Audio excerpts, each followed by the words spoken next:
नमस्कार साथियों, मेरा नाम है आर के सिंह। संस्कृति आईएएस यूट्यूब चैनल पर आप सभी का स्वागत है। आज हम जिस विषय की बात करने वाले हैं वो विषय जुड़ता है भारत के अपनी क्षमता के बढ़ने के क्रम में, क्योंकि दुनिया का जो सबसे बड़ा कंटेनर जहाज है वो अब भारत आ चुका है। और ये जो दुनिया का सबसे बड़ा कंटेनर जहाज है ये अब एक बड़ा गेम चेंजर भी साबित हो सकता है, क्योंकि भारत की अपनी बढ़ती हुई जो क्षमता है, खास तौर पे देखें आयात निर्यात के संदर्भ में, ट्रेड के संदर्भ में, वो काफ़ी मायने रखते हैं।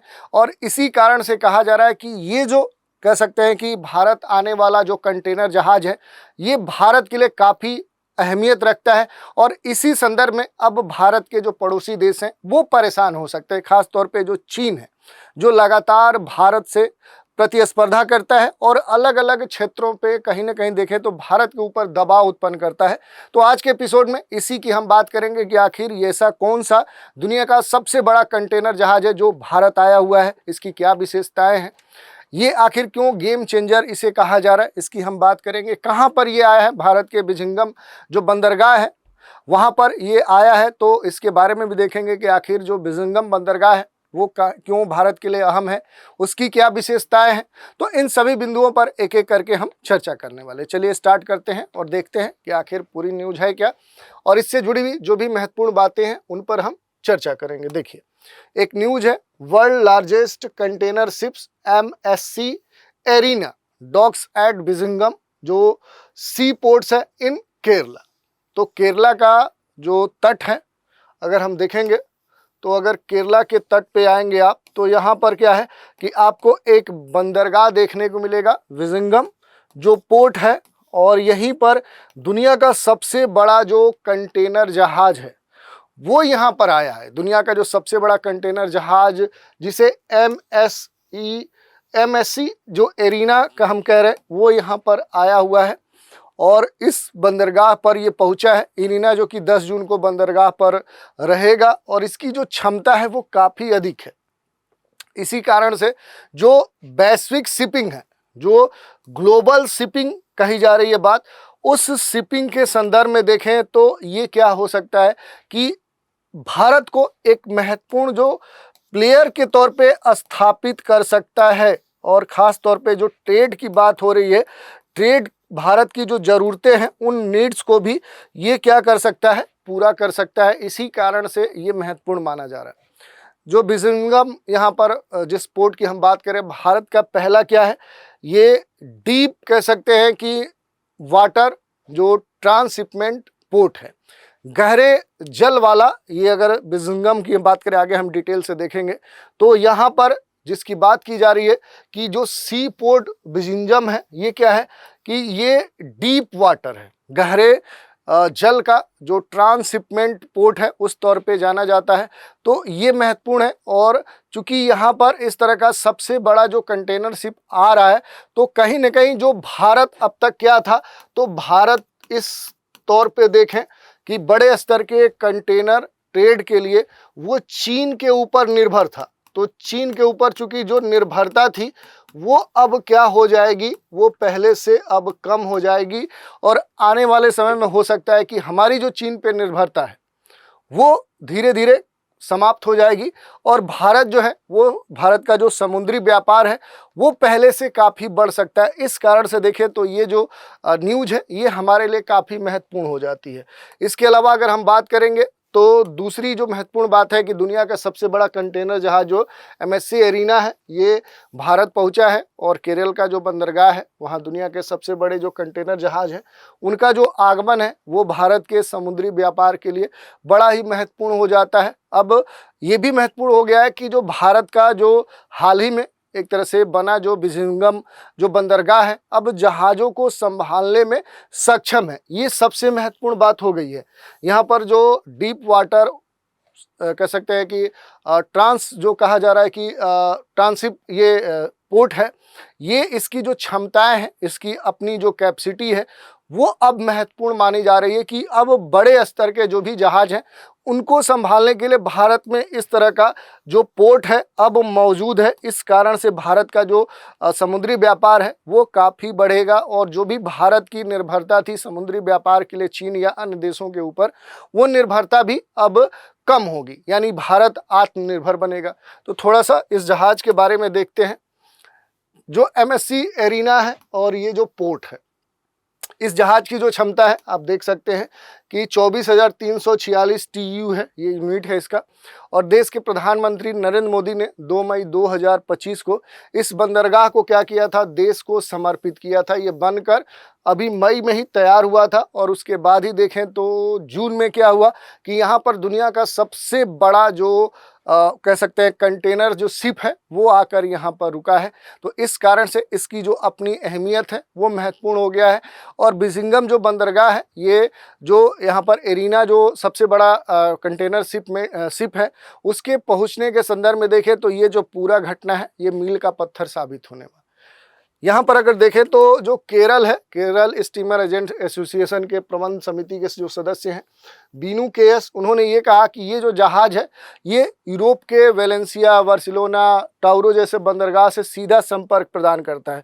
तो इससे महत्वपूर्ण ये हो जाता है कि एक तरफ से आप देखेंगे तो जो भारत है, भारत का जो समुद्री व्यापार है ये क्या हो सकता है कि ये व्यापार कहाँ तक पहुँचेगा, तो ये सीधे पहुँच जाएगा यहाँ पर यूरोप तक। तो इस कारण से देखें तो अब भारत और यूरोप के बीच में जो ट्रेड है, उसके अलावा यहाँ पर जो पश्चिम एशिया है उससे अब सीधे क्या है कि भारत का जो व्यापार है अब मजबूत होगा। दूसरी तरफ देखें तो एशिया में जैसे चीन की अगर हम बात करें, चीन या यहाँ पर साउथ ईस्ट एशिया की बात करें तो यहाँ से भी क्या होगा कि भारत सीधे क्या होगा अब जुड़ जाएगा। तो भारत का जो विदेशी व्यापार है वो पहले से काफ़ी बढ़ जाएगा और इससे चीन से जो आयात है, यूरोप से जो निर्यात है, वो जो समय है, यानी पहले जो समय लगता था, ये देखिए ये पूरा एक कनेक्टिविटी जो है वो डेवलप हो रही है। तो दूसरे तरफ एशिया के विभिन्न क्षेत्रों से क्या हो रहा है कि भारत अब जुड़ सकता है।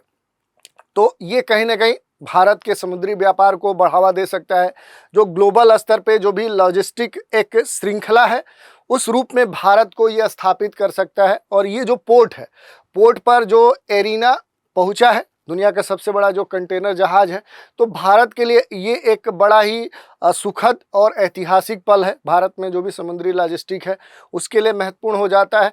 और अब ये भी पता चलता है कि जो बिजिम्बम यहाँ पर पोर्ट है वो अब अल्ट्रा लार्ज जो कंटेनर वेसल्स हैं उनको भी संभाल सकता है। तो भारत की जो क्षमताएं हैं वो अब काफ़ी बढ़ जाएंगी। इस पोर्ट की अब जो प्रासंगिकता है, एक तरह से देखें तो इसका परीक्षण अब हो चुका है और यहाँ पर दुनिया का सबसे बड़ा जो कंटेनर जहाज है वो पहुँच चुका है। और इस कारण से देखें तो यहाँ पर जो कंटेनर के क्षमता की बात की जा रही थी तो उसके मापने का कहीं ना कहीं देखें तो जो TEU जो हम कह रहे हैं, ये जो इकाई है ये क्या होती है कि कोई भी जो शिप है वो कितना कंटेनर कह सकते हैं कि सपोर्ट कर सकता है, तो उसके मापने की इकाई है। और इस कारण से देखें तो ये काफ़ी महत्वपूर्ण हो जाता है। इसके बारे में आप देख सकते हैं ये जहाज़ 400 मीटर लंबा है, 61 मीटर चौड़ा है, एक फुटबॉल के मैदान से लगभग 4 गुना क्या है ये अधिक है। तो इसी से आप अंदाज़ा लगा सकते हैं कि 400 मीटर लंबा इसकी लंबाई है और 61 मीटर इसकी चौड़ाई है। और यहाँ पर देखें तो जो कंटेनर की बात की जा रही है कि 24,346 TEU, ये 20 फुट जो इक्विवेलेंट यूनिट है, ये इसकी इकाई है मापन की। तो इसके बारे में हमने देखा ये जहाज 26 टियर तक कंट्रोल रख सकता है और इसका मतलब ये है कि बहुत सारे जो कंटेनर हैं वो ये जहाज अब ले जा सकता है। तो इस कारण से जहाज बड़ा ही महत्वपूर्ण है। दुनिया के सबसे बड़े कंटेनर जो शिपिंग कंपनी है उनमें से ये एक है। जहाज जो है ये पूरी तरह से इको फ्रेंडली है, पर्यावरण अनुकूलन के तहत ये बनाया गया है। ऊर्जा बचाने वाली जो तकनीक है उनसे इनबिल्ड है और इससे कार्बन का जो उत्सर्जन है वो काफ़ी कम मात्रा में होता है। भारत का पहला जो डीप वाटर ट्रांसशिपमेंट कंटेनर जो टर्मिनल है और जो बंदरगाह है बिजिंगम, इसकी जो अवस्थिति है आप देख सकते हैं। ये केरल राज्य है। केरल राज्य के अगर आप देखेंगे तो एक तरह से दक्षिण वाले भाग में ये जो बंदरगाह है ये बनाया गया है। ये तिरुवनंतपुरम जो डिस्ट्रिक्ट है उसी डिस्ट्रिक्ट में अवस्थित बड़ा ही महत्वपूर्ण बंदरगाह हो चुका है। इसे Adani ports and says limited के द्वारा कहीं ना कहीं बनाया गया है, पब्लिक पार्टनरशिप के तहत ये बना हुआ है। ये भारत का पहला deep water transshipment container terminal है, यानी कि गहरे जल वाला क्या है कि ये एक पोर्ट है। इसका मतलब गहरे पानी वाला बंदरगाह है, यहाँ जहाज़ों का सामान उतारा और चढ़ाया जा सकता है। ये क्या है कि यहाँ पर जो क्षमता की बात की जा रही है कि 20,000 जो इसकी इकाई है TEU, ये हमने देखा, तो ये इसकी क्षमता है, ये जहाज़ों को संभाल सकता है। और इस बंदरगाह की सबसे बड़ी खासियत ये है कि इसकी प्राकृतिक जो गहराई है वो लगभग 20 मीटर है, जो कहीं ना कहीं दुनिया के जो बड़े कंटेनर जहाज़ हैं उनको सपोर्ट करता है, और इसीलिए बड़े जहाज़ को आसानी से यहाँ पर लाया और ले जाया जा सकता है। तो इस कारण से ही महत्वपूर्ण है। यही नहीं, यहाँ पर जो भी बंदरगाह है वो अंतर्राष्ट्रीय जो शिपिंग मार्ग हैं उनसे ये सीधे जुड़ता है। जैसे अगर आप देखेंगे तो जो भी अंतर्राष्ट्रीय शिपिंग मार्ग हैं उनसे क्या होता है, वो सीधे जुड़ जाता है। तो इस कारण से इसकी जो अवस्थिति है वो भी हमारे लिए महत्वपूर्ण हो जाती है। और एक तरह से आप देखेंगे तो इधर जो यूरोप अफ्रीका वाला जो क्षेत्र है, इधर यूरोप, इधर पश्चिम एशिया, इधर अफ्रीका, इधर आएंगे तो एशिया का जो क्षेत्र है, इनको कहीं ना कहीं ये जोड़ने का काम करेगा। और ख़ास तौर पे फारस की खाड़ी, दक्षिण पूर्व जो एशिया है, सुदूर पूर्व जो कह सकते हैं कि क्षेत्र हैं, उनसे ये शिपिंग जो रूट्स है उनसे ये जोड़ने का काम करेगा। और इसी कारण से देखें तो ये जो पोर्ट है ये महत्वपूर्ण हो जाता है। इसके कई सारे जो एडवांटेज हैं वो हमें देखने को मिलते हैं। जैसे इसकी जो लोकेशन है वो हमारे लिए सबसे महत्वपूर्ण हो जाती है। जैसा कि हमने बताया कि इसके महत्व के अंदर इसकी जो लोकेशन है, इसकी जो अवस्थिति है वो हमारे लिए महत्वपूर्ण है। इसके अलावा अगर आप देखेंगे तो दूसरी बात कि बड़े जो जहाज शिपमेंट है उसको लेकर श्रीलंका, कोलंबो जो पोर्ट है वहाँ पर आसानी से एक रूट्स प्रदान कर सकता है। बिजिंगम जो पोर्ट है इसकी जो गहराई है ये 20 मीटर उससे अधिक है, तो यहाँ 400 मीटर लंबे 16 मीटर ड्राफ्ट वाले जहाज आ सकते हैं, रुक सकते हैं। और भारत का सबसे गहरा, चूँकि ये कह सकते हैं कि कंटेनर ट्रांसशिपमेंट वाला बंदरगाह है, तो मुंबई का जो जवाहरलाल पोर्ट है उसकी जो गहराई है वो 14 मीटर है। तो अन्य जो बंदरगाह हैं उनके ऊपर पड़ने वाले जो दबाव हैं उसको भी ये कम करने में महत्वपूर्ण भूमिका निभाएगा। इसके अलावा देखें तो इसके ऐतिहासिक और सामरिक महत्व भी है, क्योंकि समुद्री अगर प्रासंगिकता की बात करें तो प्राचीन काल से ही क्या है कि चोल काल के दौरान से ही राजेंद्र चोल पट्टनम के नाम से ये पूरा क्षेत्र जाना जाता था। समय के साथ धीरे धीरे ये विकसित हुआ। हालांकि 1940 के दशक में जब त्रावणकोर और यहाँ की जो क्षमता है उस पर रिसर्च किया गया और कई सारे बातें खुलकर सामने आई। बाद में देखें तो 8 दशक बाद जो बिजिंगम है वो आधुनिक ट्रांसशिपमेंट के तौर पे कहीं ना कहीं फिर से एक बार रीइस्टेब्लिश हुआ है। सभी जो भारतीय बंदरगाह हैं उसमें ये जो बिजिंगम है इसकी जो भौगोलिक अवस्थिति है वो काफ़ी मायने रखती है। अंतर्राष्ट्रीय समुद्री जो मार्ग है उनके सबसे निकट ये माना जा सकता है पोर्ट, और इसकी निकटता भारत को कोलंबो, सिंगापुर, क्लैंग जैसे जो विदेशी बंदरगाह हैं वहाँ पर जो निर्भरता है वो कम करने का अवसर प्रदान करेगी। भारत का लगभग जो 75% ट्रांसशिप्ड है वो कार्गो को ये संभालने में सक्षम है।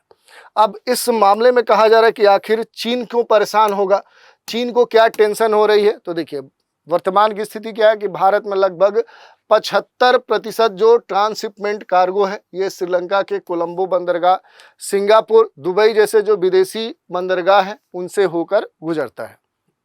और इन बंदरगाहों में चीन की कंपनियां या तो सीधे वहां पर इन्वॉल्व हैं, निवेश की हैं, या उनका जो परिचालन है वो कहीं ना कहीं उनमें लगा हुआ है।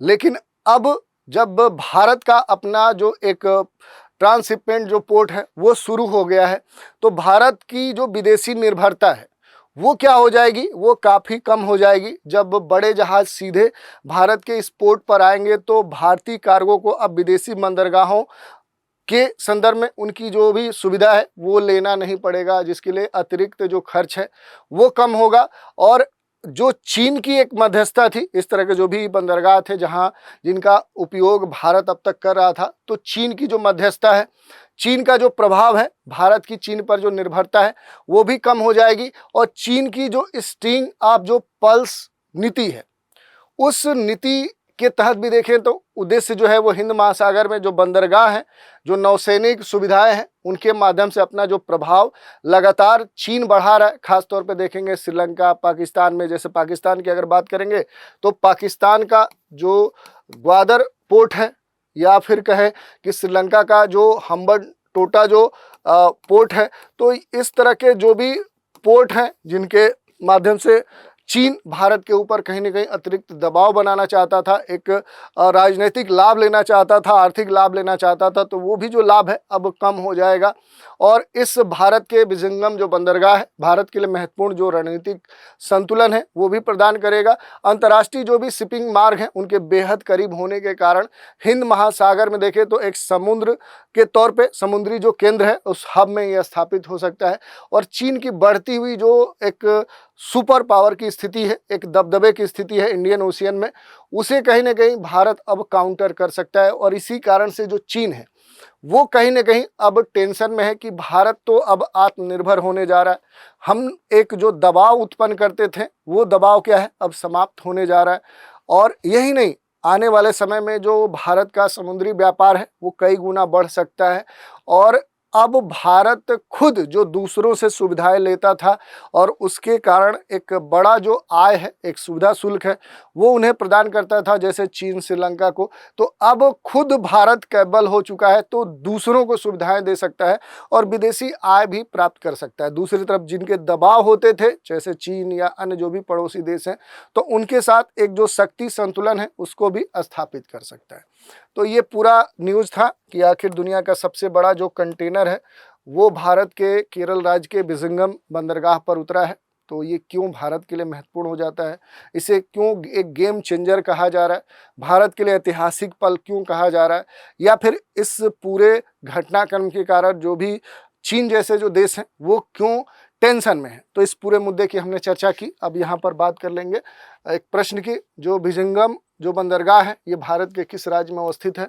तमिलनाडु, उड़ीसा, केरल और महाराष्ट्र। तो इस प्रश्न का उत्तर आपको देना है और कमेंट के माध्यम से आप इस प्रश्न का उत्तर दे सकते हैं। तो आज के एपिसोड में इस पूरे मुद्दे की चर्चा हमने की और इससे जुड़े हुए जो भी अहम पहलू थे उन पर भी बात की। तो आज के एपिसोड में इतना ही। आप सभी हमारे साथ बने रहें, इसके लिए धन्यवाद।